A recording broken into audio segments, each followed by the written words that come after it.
faith comes by hearing. Who have you told your story? The one where you praise Jesus and give him all the glory. God's stories never get old. His love, forgiveness, and healing truths need to be told. This amazing grace, how sweet the sound that sets people free who are broken and bound. Heaven is real, but so is hell. So don't be silent when it's your time to tell.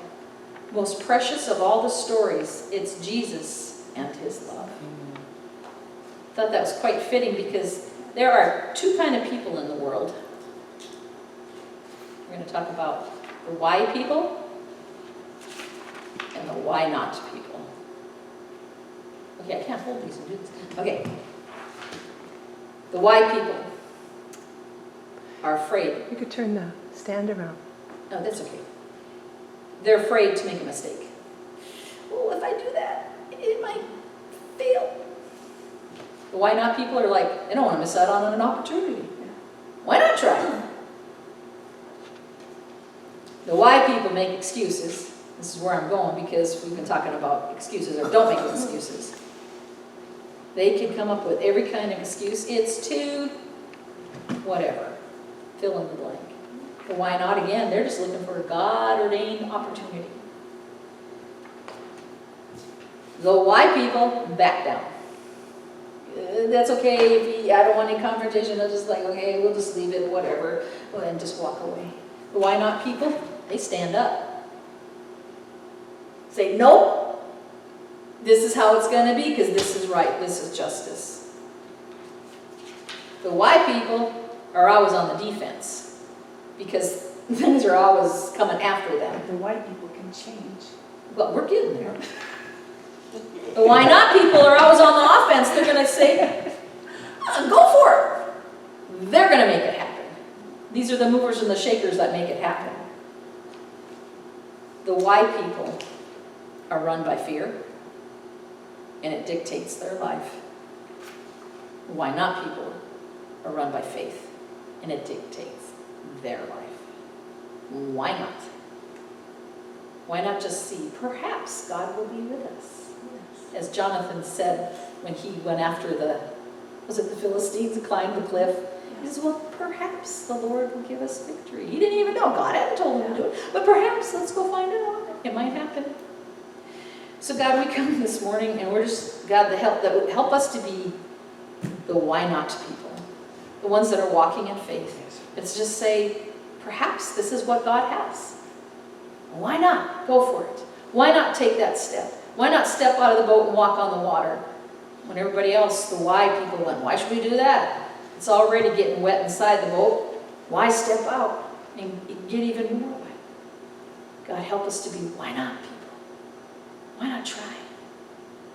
Why not step out of our comfort zone? In Jesus' name.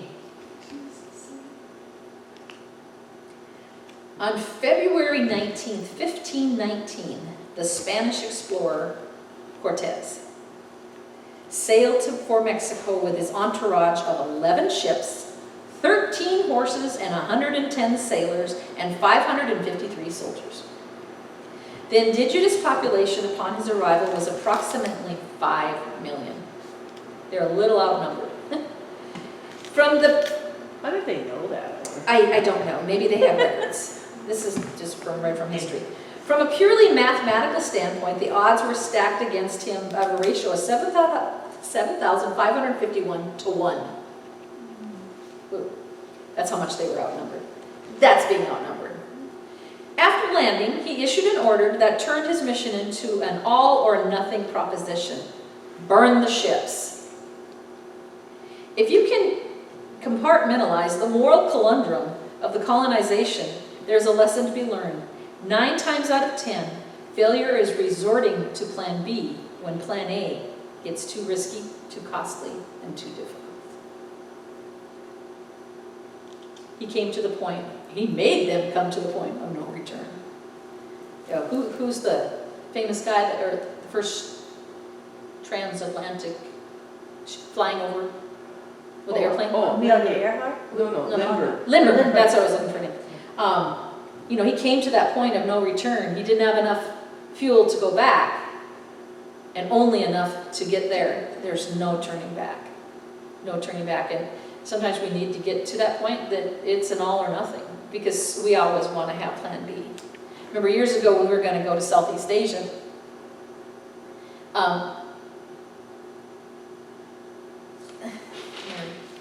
we're going to Southeast Asia, we had plan A. We were going.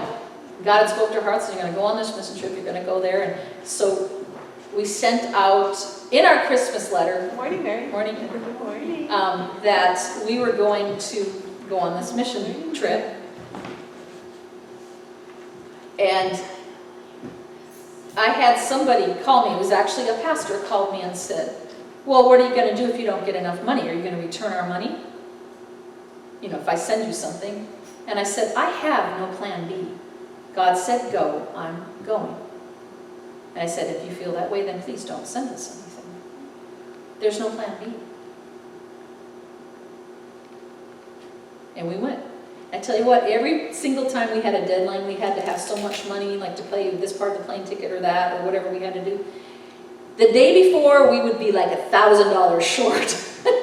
And we actually, one time, for over a week, we had not even gotten any mail.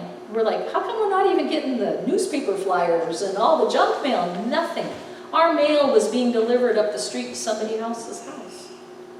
And that guy came down and said, hey, I don't know, for some reason we've been getting your mail for over a week. And there was over $1,000 worth of checks in there towards our mission trip. And we needed the money that day. Wow, that's cool. I said, there was no plan B. You know, do we go into life saying, well, if this doesn't work, and so many people approach marriage that way. Well, if it doesn't work out, we get out of divorce. No, with Todd and I, there was no plan B. You know, we often tease, we thought about murder a few times, but you know, there was no, that's a joke. There was no plan B. I said, you know, when you marry me, there's no divorce. I know divorce has been in his family a lot. I said, this does not go in mine. And not that he was ever thinking that way. There's no plan B. This is it. And it was till death do us part. So like Cortez, we need to learn to become the why. Cortez was definitely why not, wasn't he? Not why. His sailors actually, I guess they were beginning to rumble and wanting to go back. But he said, nope. This is what we're here to do, and we're going to be here, and we're going to finish this. So we need to burn our ships on what's ever holding us to our past sometimes too. The ships were their way out, right? There was their escape route. So we have to, if it's a habit, addiction, the memory of lots of failures, we got to burn the ships. And I know I called this on the front, burn the plow and eat the ox. And then I have a picture of a ship burning. Okay, because I couldn't find a picture of an ox, or burning a plow. But the ship was about Cortez. But let's look at somebody in the Bible who burned the plow and he ate the ox. 1 Kings chapter 19. We'll just back up a little bit in that with Elijah, he had just had the confrontation with all the, Baal prophets, and he'd won that, and then he got scared because Jezebel said she was going to have his head, and so he runs, and then he's hiding in the cave, remember, and then he doesn't hear God in what's first? The wind, doesn't hear him in the fire, doesn't hear him in the earthquake, and finally the still small voice, and God says, what are you doing here? He had been a why not, right? And he was slipping into the why. Intimidation was taking him over. Oh, well, what if Jezebel kills me, even though...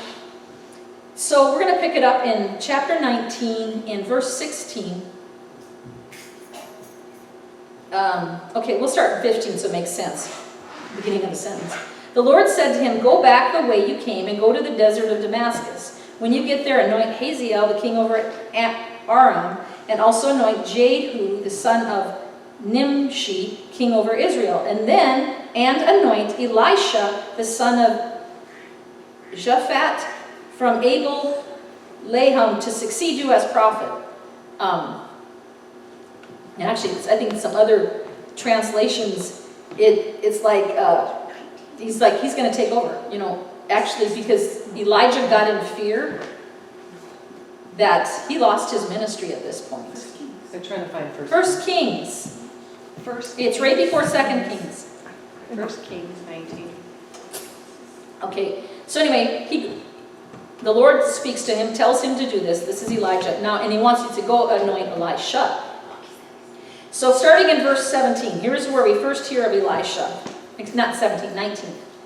So Elijah went from there and found Elisha. It all gets a little confusing. We got Ja and Sha, okay? Elijah was first, Elisha is second.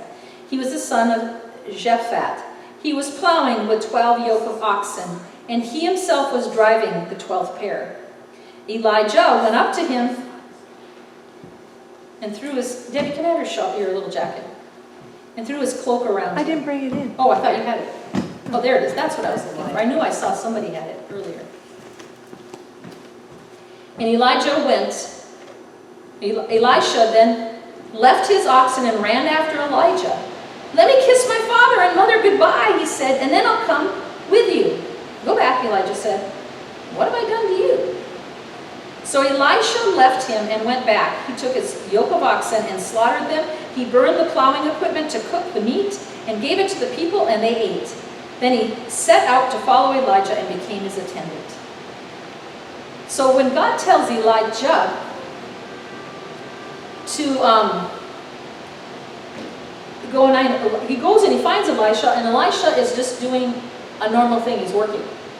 And for them to have 12 yoke of oxen says that they were a very prosperous, Very wealthy, very wealthy. But obviously he was still the son. This was probably his parents' farm. But he wasn't so high and mighty that he couldn't go drive one of the old oxen, right? The oxen. So Elijah comes along, okay, and he's got his coat on. Deb. He's got his coat on, and he takes it off. And at that time, a mantle or his coat would symbolize who he was and what he did and the call in his life. He takes it off, and just stand up here, and you're plowing with some oxen there. And he comes up and he throws it on him. He says, "You never follow me now." He's out plowing. It's like stepping up at I want to say a combine, because I was trying to think, we know it'd be a tractor and a plow, and saying, he climbs in the cab and says, by the way, you're coming to work for me now? And you go, oh, I got a problem here, I'm one of the, we have this huge field to plow, and I'm one of the 12, and I got to do this, and what are my parents going to say?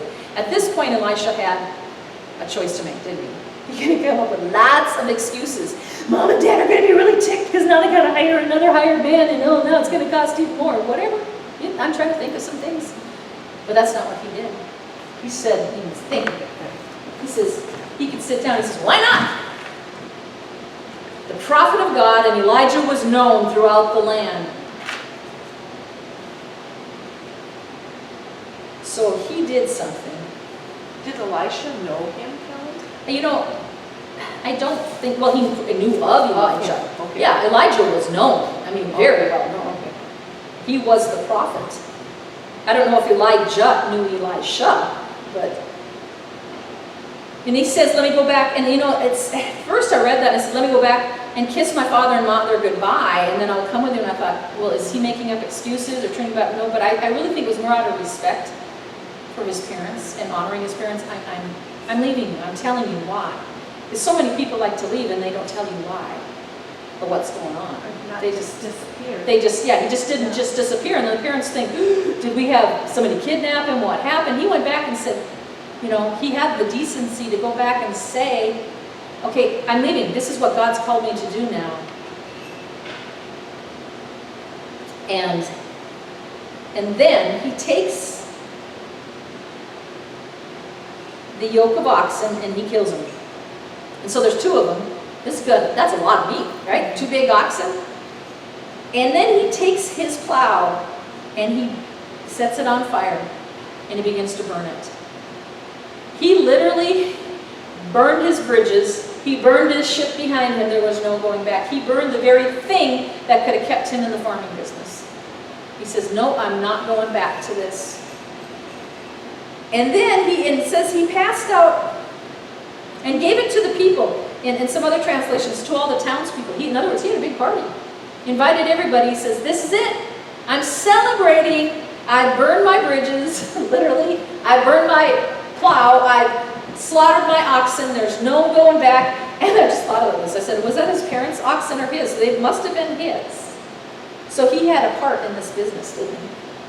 This could have been his part of his inheritance with his parents, too. He burned his oxen and his plow. And he said, that's it. I'm going to follow Elijah. And then it says he left and he followed Elijah. And became his servant. Yeah. He just became basically, like an apprentice to Elijah. And here it says he became his right-hand man. Yep, his right-hand man. And it's interesting because even though he just had this mantle, basically Elijah is giving up his calling and putting it on Elisha. Elijah doesn't come out and say, well, now I'm the prophet of God. No, what he went and did, he served. He went and he served and says, what can I do? And he's just learning everything he can from Elijah. So many people say, well, now I'm called of God or whatever, but they don't want to serve. He still had that servant's heart. He still followed him. He says he literally cooked his old way of life and ate it for dinner. There was no going back to farming for him. This was an all or nothing. He was all in. So often we want to use the excuse, but I don't know enough. It's interesting. I was reading in a book this week, and I wrote this down. So we don't need to even know more. We just need to do more of what we know. We don't want to hear at the end of our life when we're standing before God, and God will not say, well thought, philosopher. He's not going to say, well said, the great orator. We want to hear him say, well done. That's what we end up doing. And I thought this was what was really interesting. In the Hebrew language, there's no distinction between knowing and doing. Knowing is doing, and doing is knowing. In other words, if you aren't doing, then you really don't know it. We say, oh, well, I know the word, but I just really am not living it. I'm not doing it. Well, then you really don't know it. It's like at Edward Jones, a lot of times, there's always new things I have to do when I'm working in there. And my gal that trained me in Bismarck, she'd always say, look what you learned today. And I said, no, I did not learn it. I experienced it. To have really learned it, I could do this without anybody helping me. Or looking anything up, like how do I do this, calling home office help. Then I learned it. But no, I said, I've just experienced it, and I might remember I've done this before, but I couldn't tell you again how to do it, because I don't know how to do it yet. I have lots of experiences when I work there, but there's not a lot I know. Even after all these years, because I don't do it enough. If you do it, you learn it. So the same with the Word of God. Isn't that the same? The more we do it, the more we read it, the more we put it into us, the more we meditate on it, the more it becomes part of us. We begin to do it. But if you read it once and say, yep, I read that verse before, and lived it. I think I heard somebody say one time, wouldn't it be incredible if you would just read the Bible till you saw something they were supposed to do, and especially the New Testament, and don't read again until you've done that. He says most of the body of Christ today wouldn't ever be reading the Bible because they haven't even done the very first thing they read to do. And when I went out kayaking on Wednesday night, and I was paddling, trying to get the feel of it, I went upstream. The Lax Lake here, it is a river. The current's not real strong, but there is a current, just slightly. It's not like the Missouri or even, but there is a current. And so I was going north, so I'm going against stream, against the current. And you had to really work at it. And as soon as I stopped, my kayak would begin to swing backwards and head back south because it flows south. And I tried again. I turned it around and I paddled for a while, and I just stopped. And it would turn my kayak. And I thought, God, you're speaking here. Once you quit even working on it, striving, studying the word, praying, or whatever you're supposed to be doing, you just even stop. I just need to rest. I need a break from this. You're heading backwards. And if you sat, in fact, I sat there for a long time and I kind of watched on the shore. Am I actually moving? I didn't feel like I was moving, but all of a sudden I went, wait a minute, I'm further down now. Just that slight, I don't know about you, but I know about me. There are times when, I didn't even read the Bible today, I haven't really even prayed, and what I'm really doing is heading back this way. I don't want to burn my ships, I'm heading back south. It's a work. Sometimes it's like, God, why is it so hard? Because we are always paddling against the current, especially in our society. We are paddling against the current. But you have to keep going or you're going to head right back where you came from. I mean, I know in the kayak illustration, I did have to finally get back to the dock to go home. But it was interesting though, even after I turned, but to really get home, now my destination had changed. I still had to work at it, God can even speak to you while you're kayaking. What about Elisha? What became of him? Let's go to 2 Kings 2. If you followed along, we kept reading. He kept staying with Elijah, serving him. And then when it came time for Elijah to be taken home, Elisha says in verse 9, 2 Kings 2, verse 9, when they had crossed the Jordan, Elijah said to Elisha, tell me, what can I do for you before I am taken from you? And Elisha says, let me inherit a double portion of your spirit. He goes, I want twice of what you got. Twice. I want what you got plus more, double. I want it double.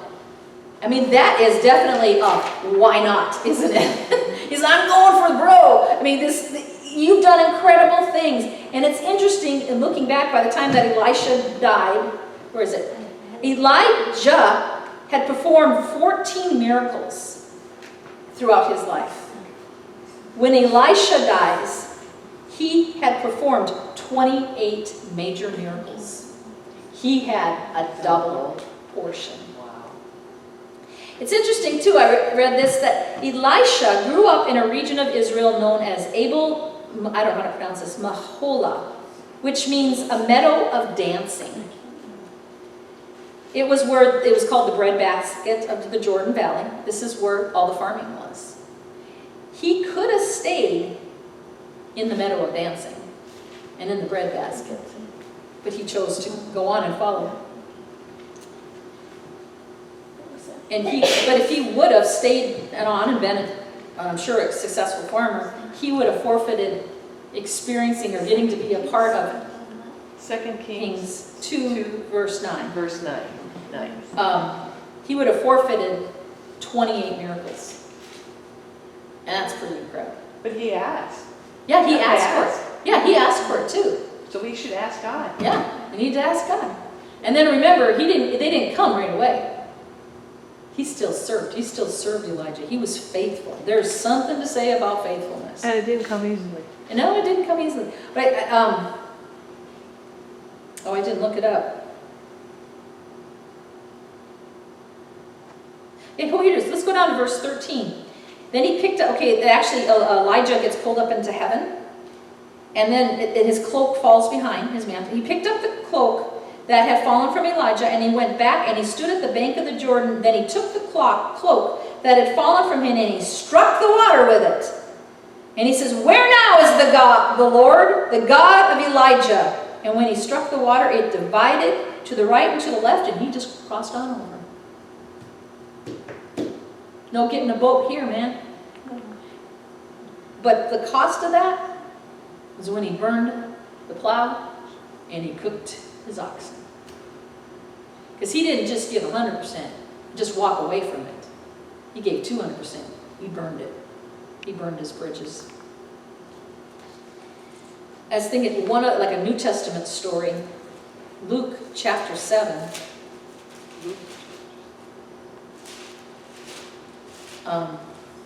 Luke chapter 7, verse 36. Now, one of the Pharisees invited Jesus to have dinner with him, and he went to the Pharisee's house and reclined at the table. In fact, I was thinking, I wonder how fun of a party is that? A Pharisee having a party? Come on, they weren't that.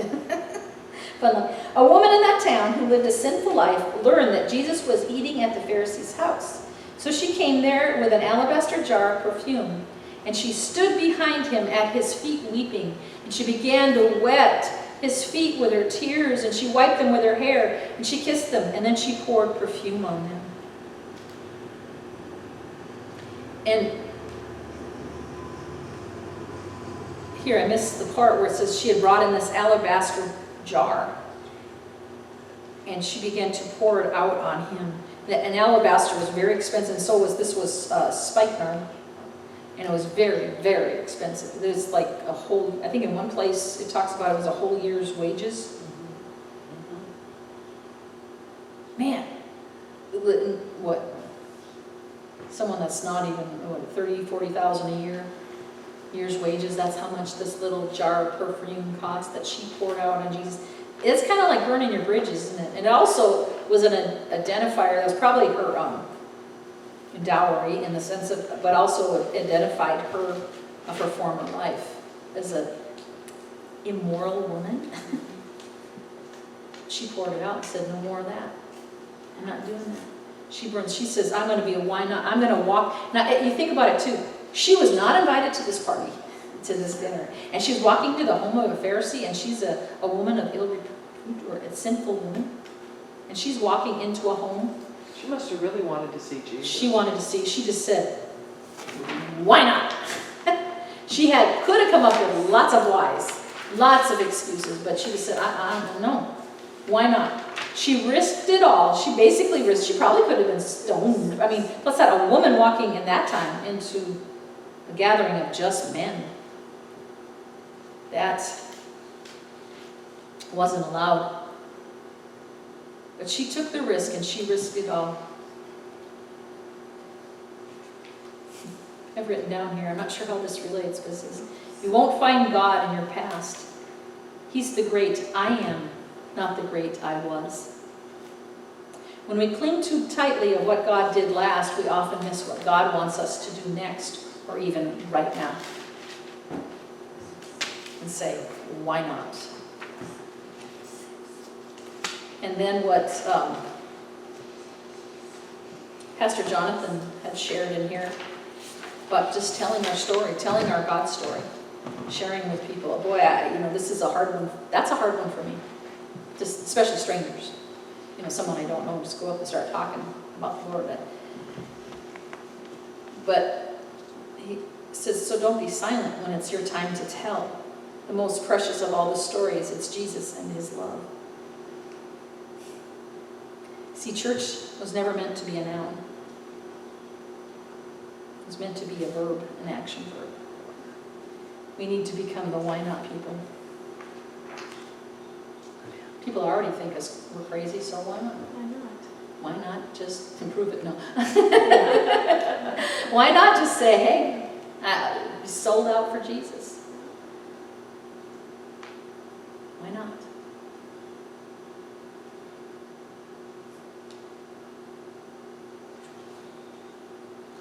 Father, I want to be that why not person, not the one always asking why, or having a ton of excuses. Sold out for you. Saying, I've burned my bridges. There's only one way to go, and that's forward. Even though we're paddling upstream and we're having to work at it, there's only one way to go. And that's forward. We don't want to slip back into our old ways. It's just not worth it.